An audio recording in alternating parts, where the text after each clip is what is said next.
Hi folks, we're Tacitus Today. Tacitus Today, your pushback channel, and thank you for joining this audio live stream. Please listen to this presentation as you would a radio broadcast. In this essay, I'd like to talk about the issue of how many manufacturing and associated, upstream, downstream jobs were lost, not only in the United States, but in the West generally.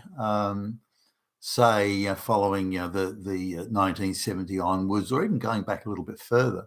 There seems to be a lot of confusion over not only how many jobs were lost, but why they were lost, and whether or not the bulk, most, all, some of these jobs can come back to the West, or the United States in this case, due to the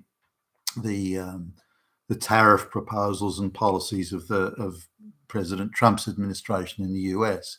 So I just like to go over some of those things. Now, trying to find exact numbers of how many jobs may have been lost is nigh impossible. The range of speculation is huge, and what were direct causes, what were indirect causes, what were this or that cause, what were other factors involved in factories closing? Did some of those relocate to other places in the United States, for example? What was the effect of automation and robotics and various other labor-saving machinery that appeared in, say, some of the more intensive value-add type manufacturing, like, say, automobiles and the like. So there's a whole lot of things to consider here, and it's not an easy one. I'll try and simplify it as best I can. Having been involved in this on an international basis, I've sort of got a bit of a front row seat on some of it, and even wrote a book about it 20 years ago. Covering some of these things, and really, the views that I took at the time haven't changed a whole lot. Some of the twists and turns were unexpected, but really the outcome and the causes and the beginning point are pretty much stable points that we can discuss and consider. Now, to kick it off, following World War II, excuse me, the American manufacturing sector was artificially huge. Manufacturing all over the Western world had taken excuse me, I'm going to take a sip of water here. Manufacturing all over the Western world had, other than the United States, had either been completely destroyed, as say in the case of Germany and France and so on, or in the case of Britain, it had been handed over to weapons manufacturing and things like that, and they were using relatively old, outdated plant and equipment at the time. So something in the order of 50% of the world's manufacturing productivity was manufacturing output, or close to 50%, just came from the United States alone. So now people that I've known who were young men just leaving college or just leaving high school, say in the 1947, 1948, were saying that it was a golden age because productivity was just off the charts. Economies of scale were everywhere in all manufacturing, and it was very cheap to live. The guy that poured the gasoline or the petrol into your car and the gasoline station, he could afford it to buy a house and have a family. One of the lowest skilled jobs in the country was enough, still enough at that time to have a family life and to be, in effect, a middle-class guy.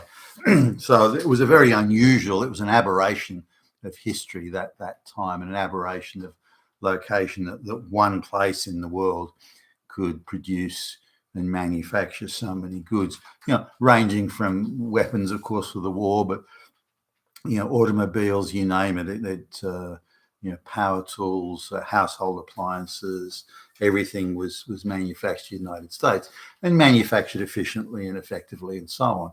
Now, that was always going to drop off. It was always going to decline as the rest of the world rebuilt after the war, particularly in the area of, say, Germany, where They had a lot of value add manufacturing, such as higher end machine tools and precision engineered steel, top of the range electronics, all that sort of stuff, chemicals. So the Germans were always going to pull, once they got their economy back on track, which they did very quickly, by the way. They went from sort of almost zero to within 15 years, the German economy had surpassed the economy of Britain in 15 years, for goodness sakes. I mean, that's a modern miracle. So with the Germans now producing that sort of good, there was a lot of competition in areas where there hadn't been in manufacturing, worldwide trade and so on. Similarly, the Japanese, Japanese were sort of written off unreasonably as some sort of rice-eating backwater that ran around with samurai swords or something. That was bullshit. Japan was already an advanced technical society. They had some of the biggest, most advanced battleships, the Yamato class battleships in Japan, and with some of the longest range guns.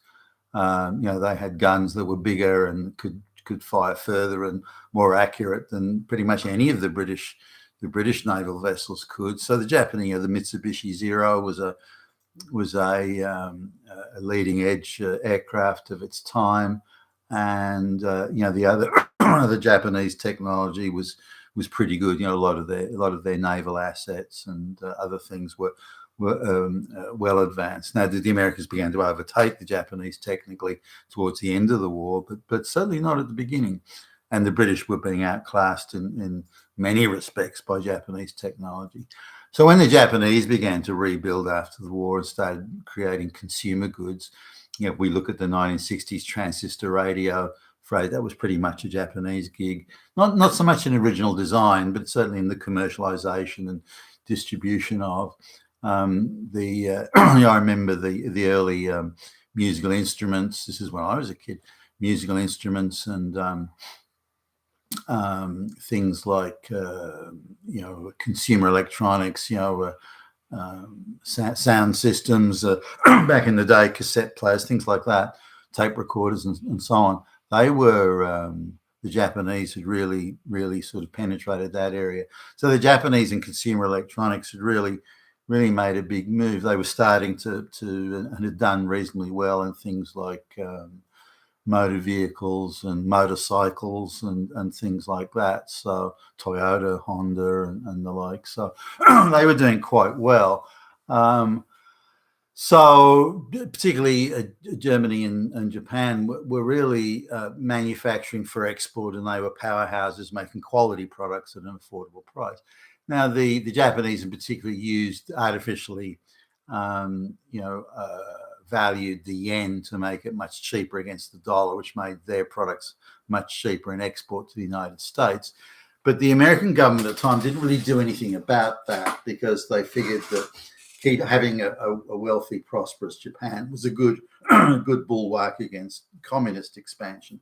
So they kind of let that go. But the reality was the bill for that, the price to be paid for that, came from the American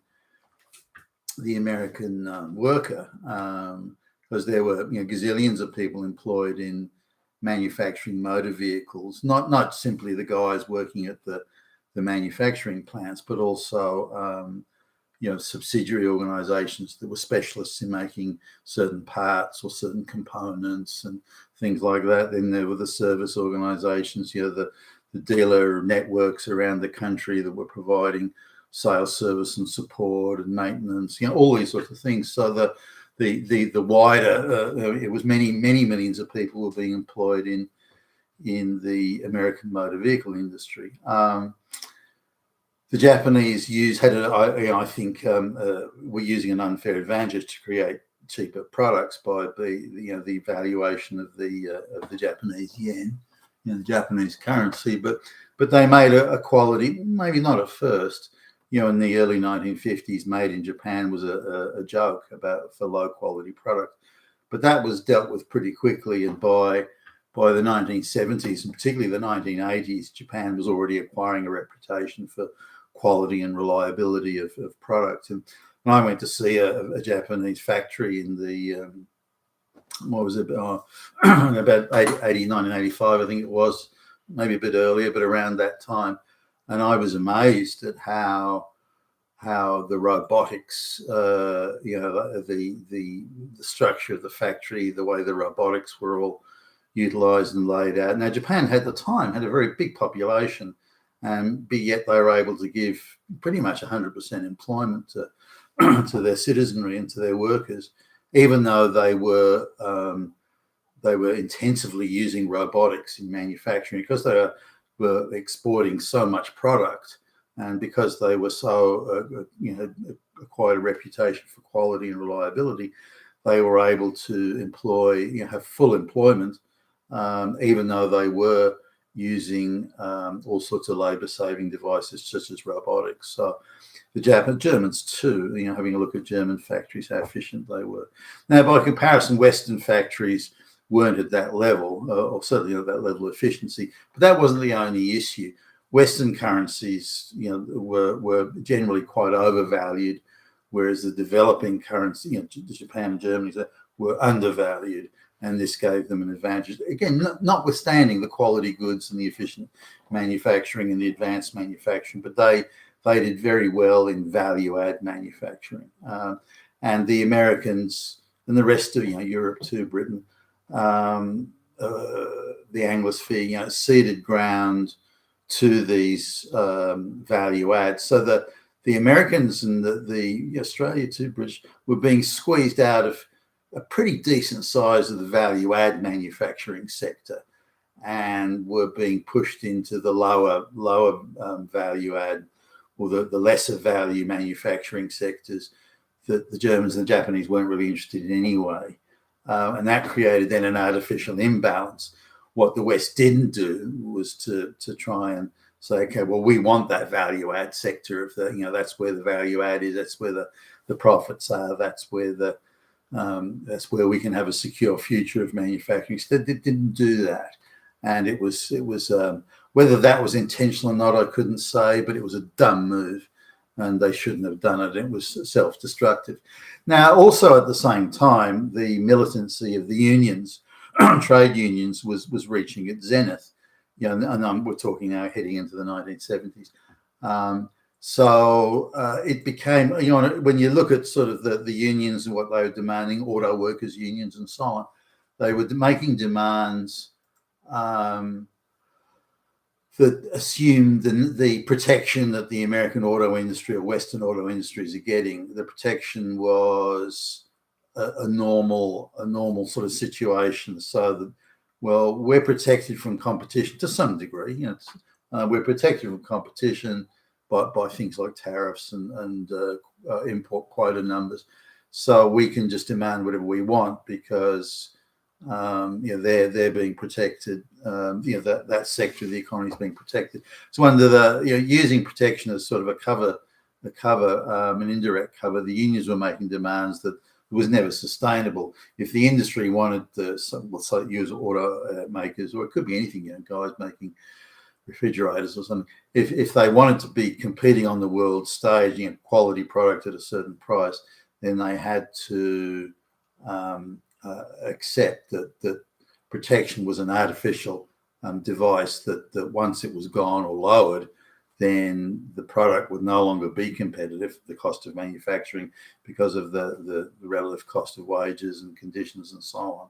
And so they needed to understand, but the unions didn't. The unions kept pushing for benefits and payments that were in a world, in the early 1950s, that they lived in a reality that was already 20 years out of date. As indeed did others, by the way. Management fell into this trap too. So it's not just a union issue. So the idea of becoming efficient and reducing cost, and so now the reducing cost had to come in two ways. Either workers would lose their jobs because of efficiency through, say, putting in more robots, that sort of thing, more machinery and the like, or they could have lowered wages, but they couldn't have both. And this the unions wouldn't concede on. And certainly, as I recall it, they wanted absolutely protected lifetime jobs and good wages, and this was creating a tension that that was only ever resolved by, in effect, Japanese and German companies, selling their products into the United States, and this allowed, if you like, the consumer market, to bypass to some extent the restrictions that were placed on the logjam in between unions and management and cost of manufacture and so on. Now, similarly, management were very reluctant to change to, especially when, say, the oil shocks came in the 1970s, when the price of oil, tripled, quadrupled, whatever it was back then. The companies could have started switching to more economic models, but they did this at a rush and produced poor quality product, whereas the Japanese and to a lesser extent the Germans were able to deliver products to market that people wanted, that were economically efficient, the Honda Civic and all these sorts of things. And people on limited budgets could afford those cars. And so this is something that the American automakers were very slow to jump on. If you go and remember the problems, GM was constantly on the verge of bankruptcy, and numerous American auto manufacturers were struggling or went under. Chrysler as an example, and now none of these companies needed to go under, in my view, or to struggle as they did. They made good enough cars. Chrysler had some of the the lean burn and the slant six and all that sort of. Chrysler was trying new things and different things, as indeed was Ford. But all these auto manufacturers were really struggling to stay above water, and were continually relying on slick marketing rather than dealing with the core issue of let's create a quality product at an affordable price. And this seemed to be something they struggled to come to terms with. Now, had the Japanese not been artificially devaluing the yen at the time, it would have been a different story. But once the Americans started getting upset about it, all the Japanese just responded by opening up factories in the United States, which then still created jobs for Americans. The real sort of issue with exporting jobs or closing down factories, it came again from a number of areas. For example, there was a time when rail transport was by far and away the most cost-effective way of moving your goods around.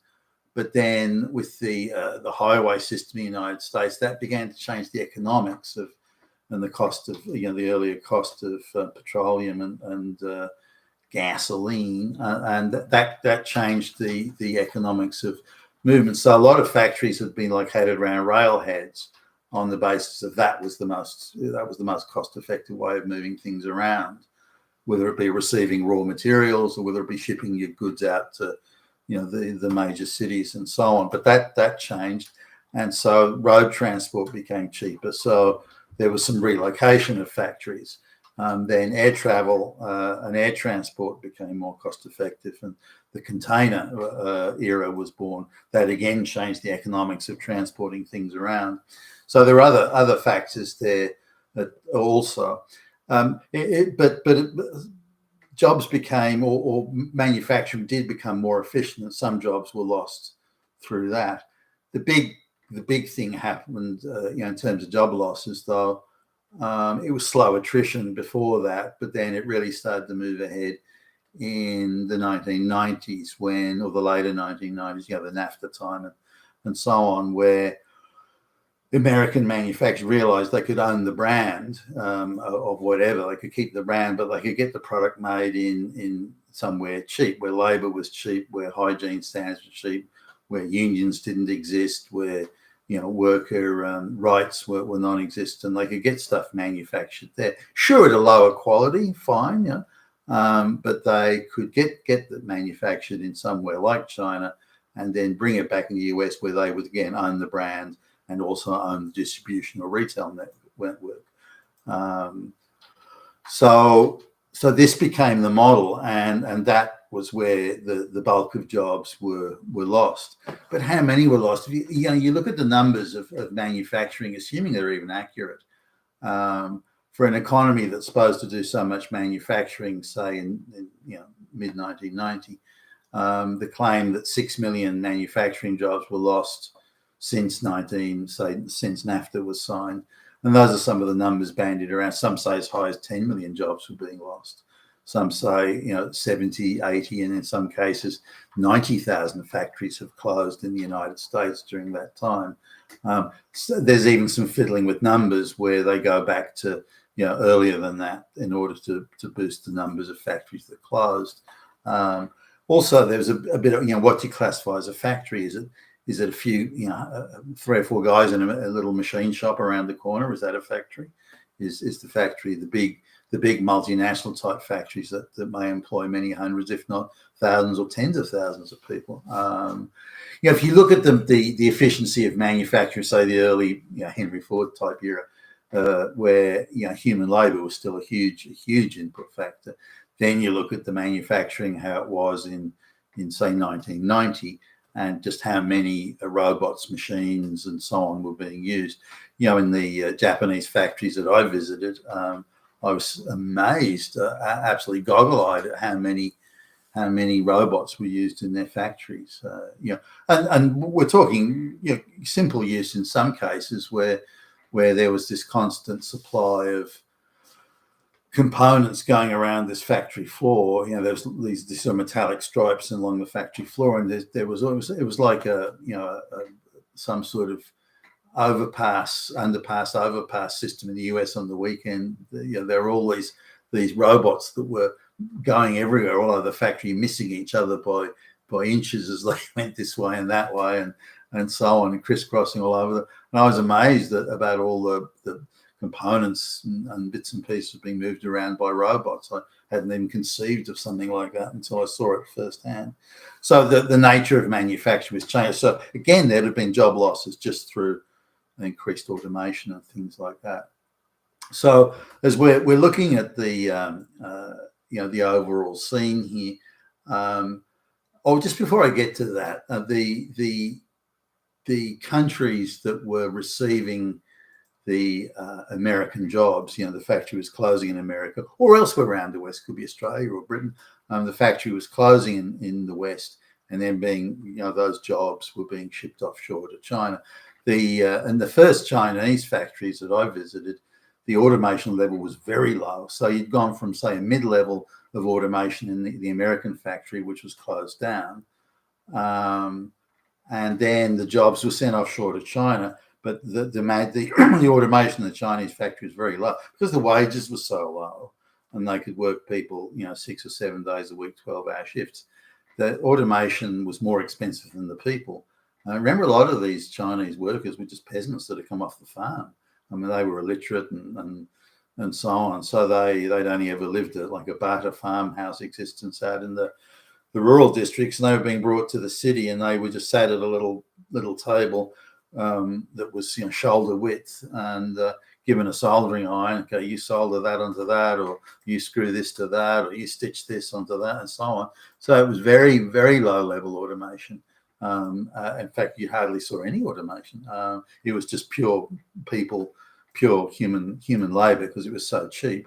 So it was a huge retrograde step in world productivity, because the factory was being closed down in America. We'd have, one person could manufacture 10 widgets, for example.